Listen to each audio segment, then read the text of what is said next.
respected dignitary, members, fellow participants, students, good afternoon one and all. Today I am presenting the paper that myself and Vishalakshi, Challenges for Indian Women in Politics. I am very well overwhelmed to know that two of the members have presented the papers on women.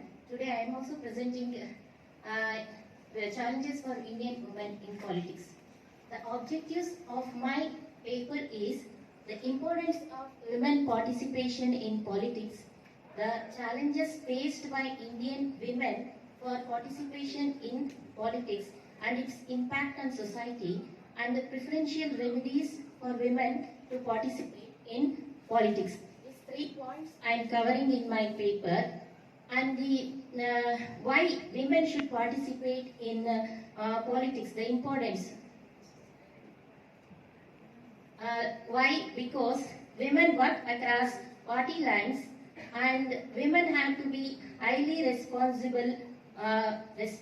to constituent concerns to help secure lasting peace, encourage citizen confidence in democracy through their own participation, and women prioritize health, education, and other key development indicators.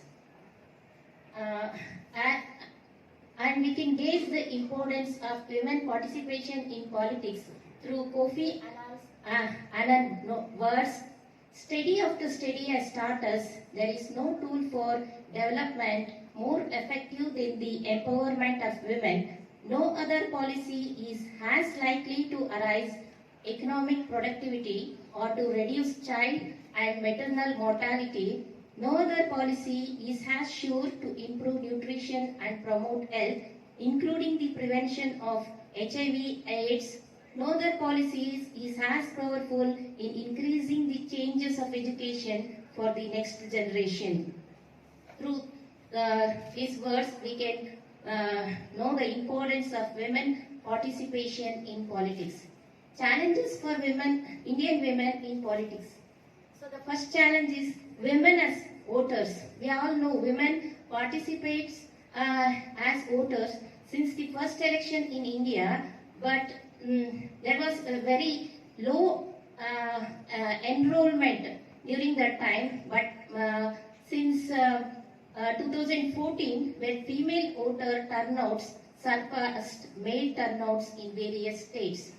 And the second one we can discuss is about masculine model of politics. So this is also an important factor which Indian women are facing to enter Indian politics. This one is a social factor. So cross national research conducted on women in politics has shown that the prevalence of the masculine model of political life is a major factor that hinders the political participation of women.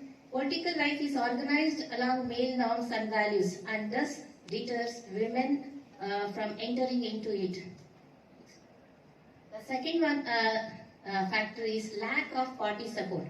So various national and state parties also play an important role in supporting the women, but we don't see that much of parties supporting the Indian women in participating. So most often women are passed over in favor of their male counterparts by the big bosses in the political parties because they don't consider women as fit for politics, and they don't believe in the capabilities of women as politicians, even though they play vital roles in campaigning for their political parties.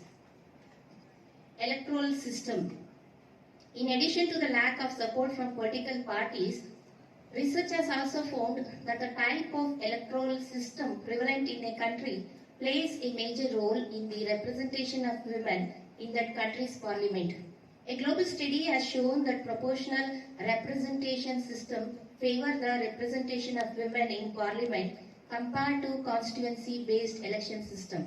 This is because in a proportional representation system, elections are conducted strictly on the basis of political parties and not on individual tickets. This reduces the financial burden of candidates and also eliminates the tendency of voters bias against women candidates. Next. Lack of socio-economic empowerment. Socio-economic empowerment of women essentially refers to the upliftment of women's economic, social and political status, especially the underprivileged ones in society.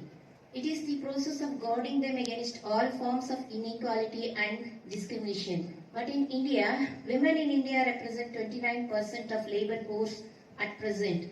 More than half of the work done by women in India is unpaid and unprotected. So the IMF estimates that equal participation of women in the workforce will increase India's GDP by 27%. Several methods can be employed to ensure social economic empowerment of women, like encouraging CEOs and global leaders to pledge support towards gender equality, creating ways to increase the brand value of organizations that encourage women in their workforce, and sharing success stories and policies. And the next factor is cultural factors. The cultural factors are gender roles, education and violence among others. Gender roles, the stereotypes about women's roles and position in society have further been established as one of the significant cultural factors affecting women representation in politics. Education. So education also plays a very important role for women participating in politics.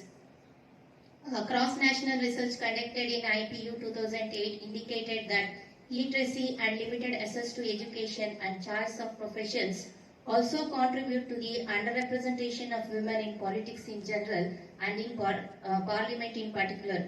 Found the cultural and social educational program that socialize women into roles that remove them from the public decision making as a hindrance to women's political participation. And also the lack of girls' education plays a very important role for women participating in politics.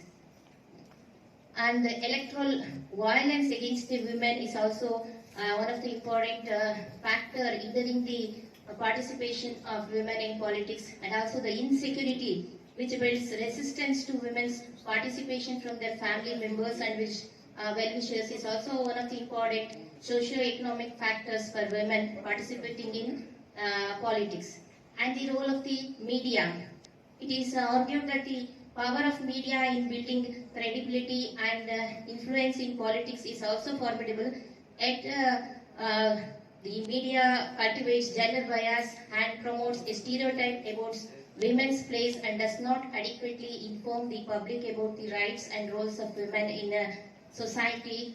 And the remedies are the preferential remedies are the activities supporting increased participation of women in politics includes pre-electoral training, creation of a set of training modules, alternative models mainly for women's leadership and political participation in rural areas, and the strategies to improve linkages and support systems between national and local women leaders, conduct voter education and workshops at the village level, train women candidates in campaigning skills, mobilize media campaign encouraging women's political participation. So these are some of the activities or techniques that support women participation in politics. And I conclude that male and female legislatures must work together in order to solve the myriad of problems in their countries. In order to meet worldwide developments goals and building strong, sustainable democracies, women must be encouraged, empowered and supported in becoming strong political and community leaders. Thank you one and all. Any queries?